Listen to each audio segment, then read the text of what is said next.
ஒரு சிறிய கிராமத்தில் அருண் என்ற 12 வயது சிறுவன் வாழ்ந்து வந்தான். அவன் பள்ளியில் நன்றாக படிப்பவனும் அனைவரிடமும் அன்பாக பழகுபவனும் இருந்தான். ஒருநாள் அருணுக்கு தெரிந்த ஒரு பெரியவர் அவனிடம் அடிக்கடி தனியாக பேச முயன்றார். ஆரம்பத்தில் அருணுக்கு அது சாதாரணமாக தோன்றியது. ஆனால் பின்னர் அந்த நபரின் சில நடத்தைகள் அவனுக்கு சங்கடமாக இருந்தன. இதைப் பற்றி யாரிடமும் சொல்ல வேண்டாம் என்றும் அந்த நபர் கூறினார். அருண் பள்ளியில் ஆசிரியர் சொல்லியிருந்த ஒரு விஷயத்தை நினைவுபடுத்திக் கொண்டான்.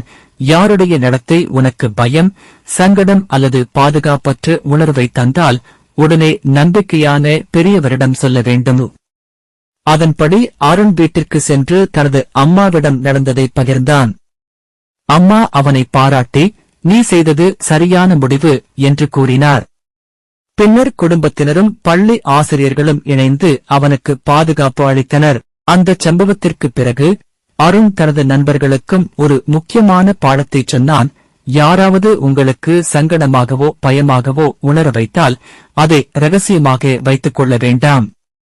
பெற்றோர், ஆசிரியர் அல்லது நம்பிக்கையான பெரியவரிடம் உடனே சொல்லுங்கள்.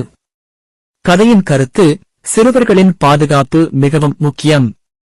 ஏதேனும் தவறான நடத்தை அல்லது துஷ்பிரயோகம் ஏற்பட்டால் உடனடியாக நம்பிக்கையான பெரியவர்களிடம் தெரிவிக்க வேண்டும். பேசுவது பாதுகாப்பிற்கான முதல் படியாகும்.